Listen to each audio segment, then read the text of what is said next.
It's called bipolar manic depression. Thank you to the caller who just called to donate. It's called bipolar manic depression. I want you to research it. I want you to research it. Bipolar manic depression. There are several people in the world who are so gifted, but they're bipolar. I want you to go on and research for yourself how many celebrities suffer from either bipolar or schizophrenia, ADHD, something but mental health struggle.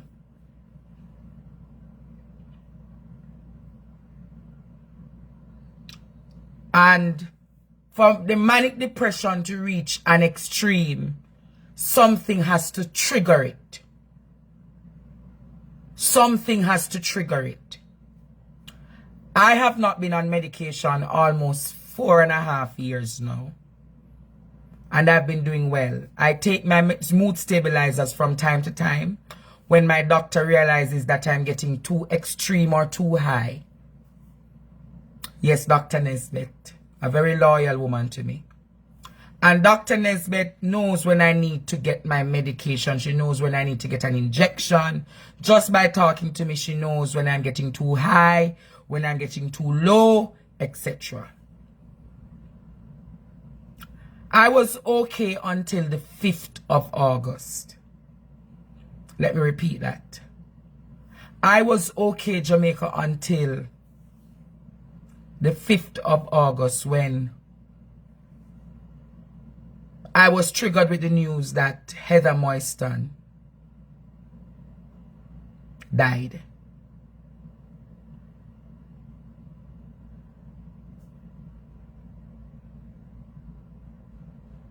That triggered me. It triggered me. And a lot of the people around me don't understand what it means to be bipolar. They hear it, but they don't understand it. I got triggered. Haven't gotten a trigger since 2017 of that magnitude, when I was naked in half a tree.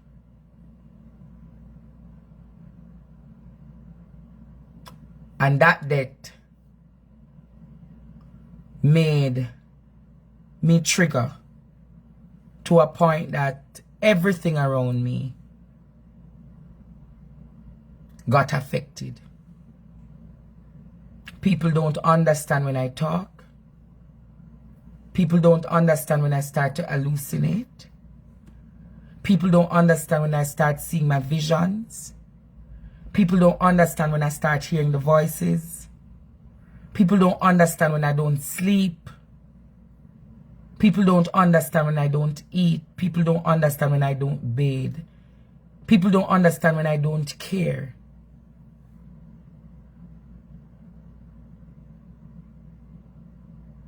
People don't understand that I don't care and I'll go to the extreme.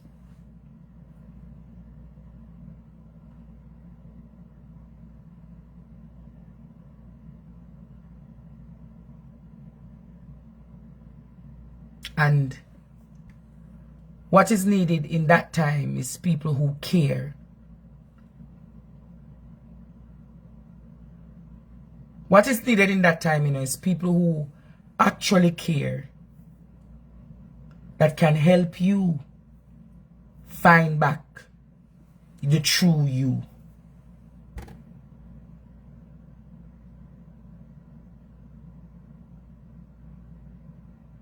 So my eyes starting to get wild. I'm starting to move slow. I'm starting to do these things, and on top of that came a series of activities that I was not prepared for.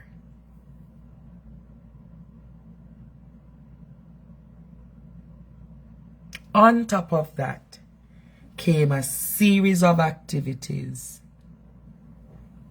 that I was never prepared for. So how was I judged?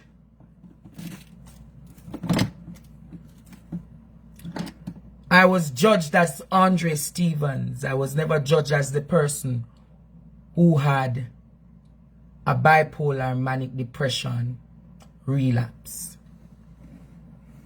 A lot of people saw me, those closest to me, saw me as Andre Stevens. They never understood my pain. The few who did really never even understand. They were just trusting the process. Something was happening. And they never knew how to manage it.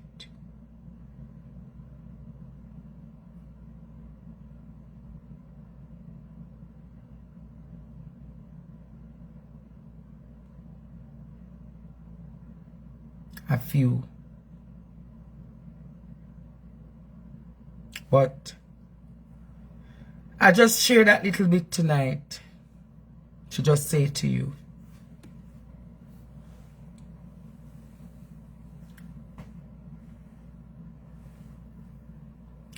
mental health is real. Mental health is real. And somebody you know might suffer from mental health struggles.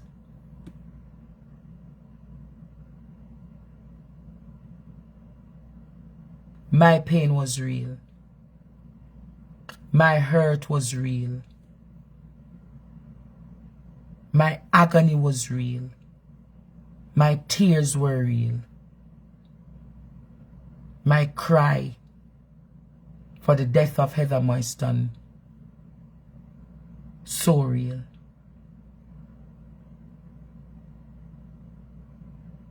But is it through all of that? I had to man up, I had to firm up that. One, I have people that I must answer to. That is called my audience and my viewers. So, I am not given the chance and the luxury anymore to be Andre Stevens. I have to be Andre Stevens, the teacher and the professor. So if I want to react, remember, you have to slave your platform. Remember, you have to do this. Remember, you have to do that. I don't have the response. I have responsibilities to everyone. But only a few were there to help me through the process.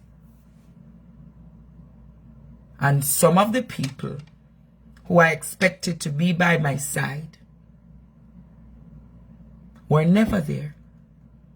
My mother, never there. So when I recognize that Heather is gone, and I expected my mother, Suzette, to fill that gap, and Eva showed compassion and care and being around. You know who took that position? Auntie Claudia. Sashi, Tanya, Josette, Dr. Nesbitt, Karen Harriet, Chantel, Nerissa, Apostle Karine Gregory. So, my mother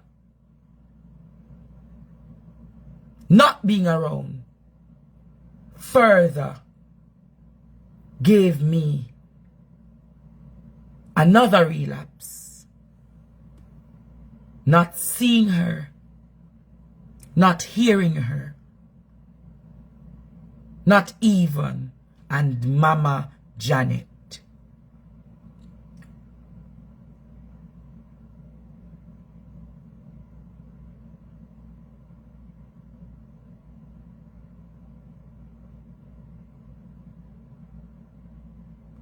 Mama Janet. And that really crushed me. Other things crushed me, but you see a mother's love. You see a mother's love.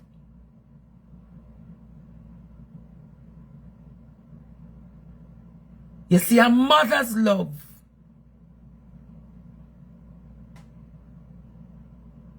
Mother's love.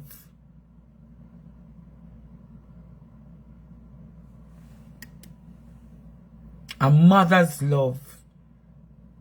You see, when that is missing from a child's life, it can create trauma. It can create hurt. It can create trauma. It can create hurt.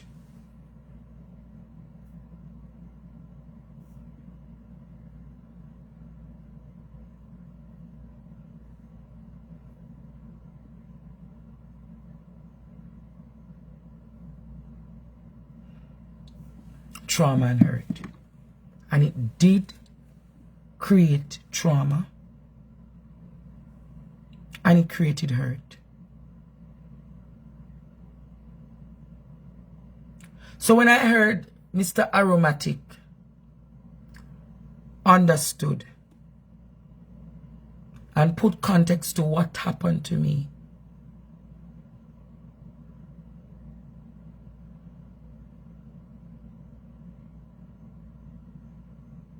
at least one person understood. You think it feel good if you tell your mother a bad word? You think after me listen to them something, you think me feel good if you tell my mother a bad word? But did you understand the point, and did you understand the pain, and did you understand my hurt or my suffering? Did you understand my wrath when you heard your mother just never showed up?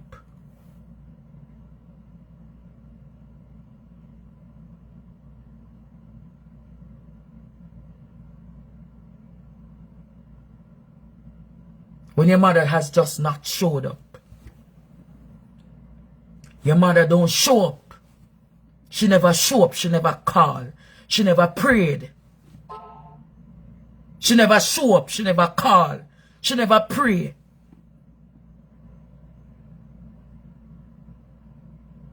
She never show up.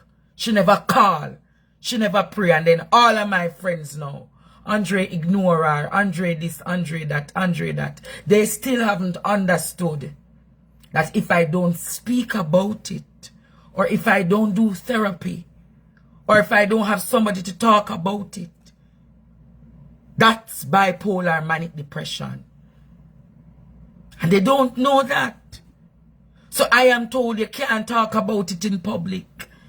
I am told you can't do this, you can't do that. But it is my trauma. It is my pain. It is my hurt. In 2017, she was not there. When I was naked in Halfway Tree, she was not there the morning. And when I was naked, the 9th of September, this year, naked, she was not there.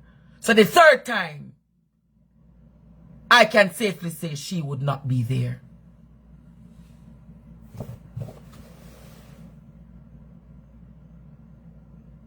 Never the day in a Halfway Tree when I was beaten up and nearly killed. Never the dear. Never the dear. She was never there. So I'm going to ask Jamaica, how do I heal?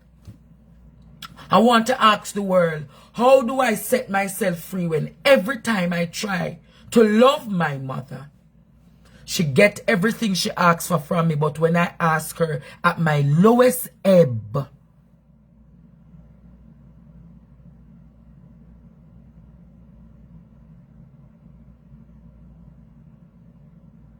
she's never there. Want to know how I feel about that? Want to know how I feel about that? And the bloggers will never put this out, or them now go put this out. But I want the bloggers, just as how you put it out that Andre cussed his mother, put out the next side of the story of how Andre suffered for 32 years without a mother's love. May I ask you, put it out. Put it out. Put it out. I am broken. When me see Josette and her family, I feel so envious of them. When I see Auntie Claudette, I deal with Miracle and her family and her husband and her other children. I feel envious. When I see Tanya dealing with Courtney Greaves, I feel so envious and bad mind. When I see every other mother, I deal with them picnic. And everybody have to just give me second love. Just a feeling. When me can't take up my phone and call my mother and say, Mommy, this happened to me. Who them know my pressure when me see Sasha deal with her picnic them. I don't have that love. Everybody has been a second mother. I don't have a first mother. Heather Moiston was that first mother who is always there to listen and to give support.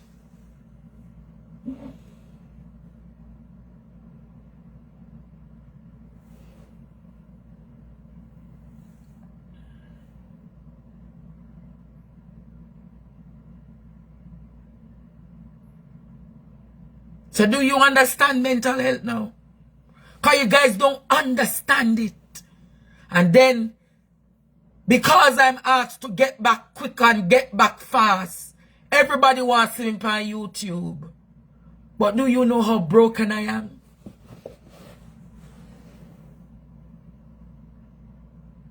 Everybody wants to see me. Do you know how broken I am?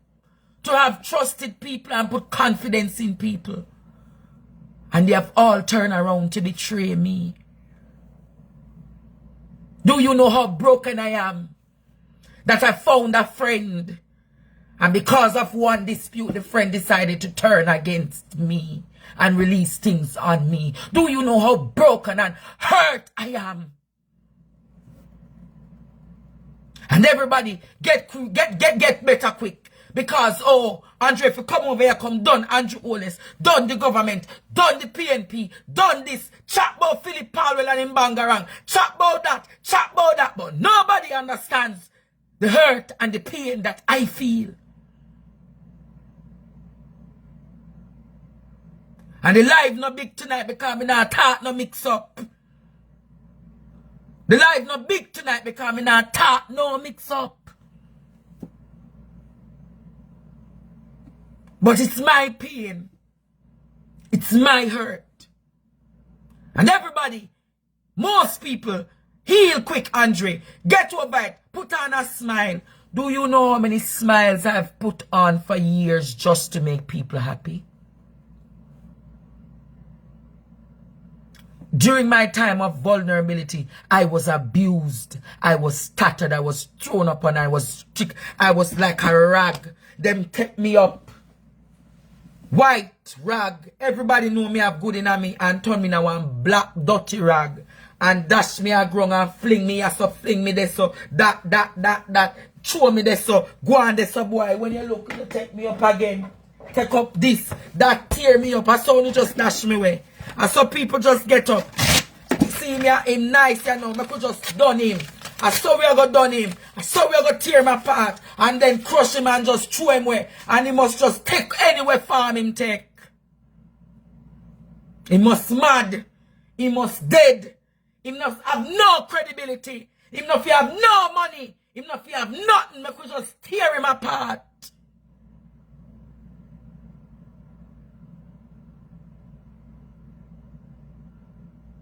That's what Andre Stevens was to do. That was what they wanted to do to me. And that's why I'm so hurt. Because everybody, Andre, I care for you. Andre, want to see you better. Andre, we want to see this, we want to see that. But you do not understand. When you see me smiling, I cannot smile. Do you understand that when I turn on this camera, it takes me half hour to put on a smile. When I turn on this camera, 7:30, do you understand how long it takes me to boost me up on a gospel music just to smile? For Facebook or YouTube?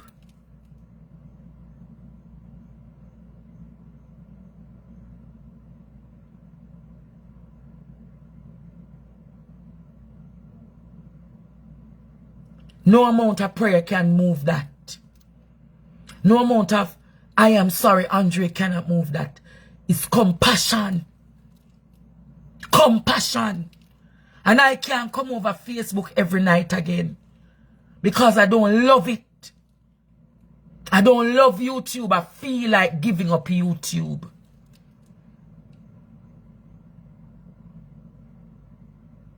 I feel like giving up social media. I'm developing a hatred towards all of it.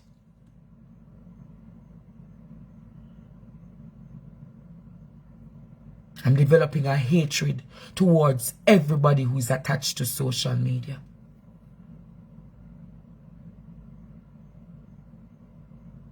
The only thing that gives me pride and joy right now is to wake up every morning and put towards building my restaurant. Or I can't even build a restaurant. I have to build a catering service. I don't know how to smile. I don't know how to smile. When people look at me and cuss me for the few things that I've had in life, I don't know how to smile. When I smile, I am so much nervous. I can't smile because my teeth them out, and when my teeth them out, see it there, teeth them out, see it there, teeth out, teeth come out because of diabetes and because I never able to manage myself properly over the years. And when people look at me and say, go put in your teeth, them this and that and Riante. And I advocate for so many people. I advocate for so many people. I stand up for justice for so many people. And when I was at my lowest ebb, I could call on my finger or count on my finger. How many of them called to say, Andre, are you okay?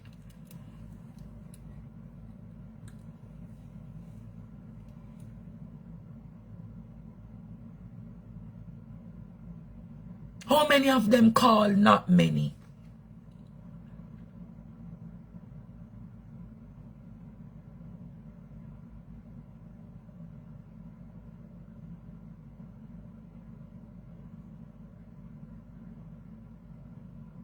But many celebrated my defeat.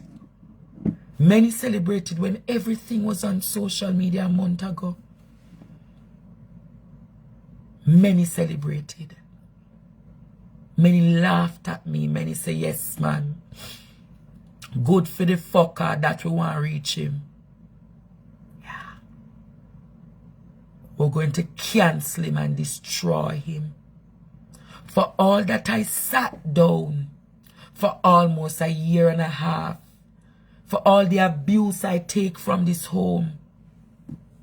The abuse I take in this home. 2 women beat me up. Just that one day I can be better off. Many laughed at me. Many jeered me.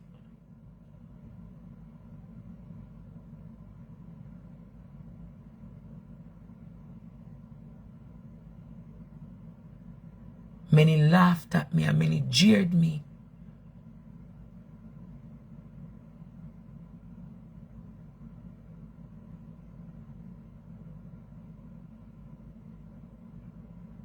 And it was never about the money for me.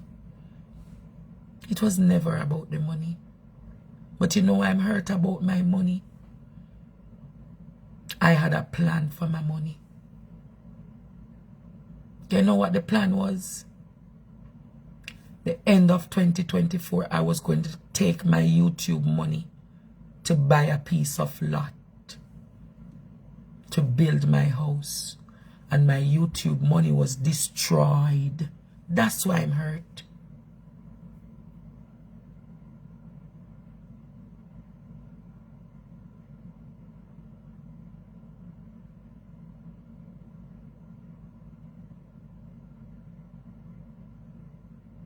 I never touched my YouTube money.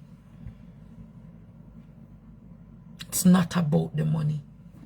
It's about the principle that they all knew that I had never touched my money. I was going to look at it one day and say, I want to buy a piece of lot to build my house.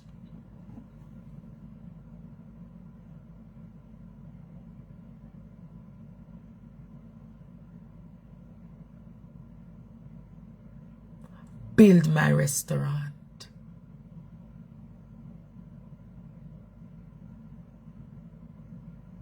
I never touched a dollar from it.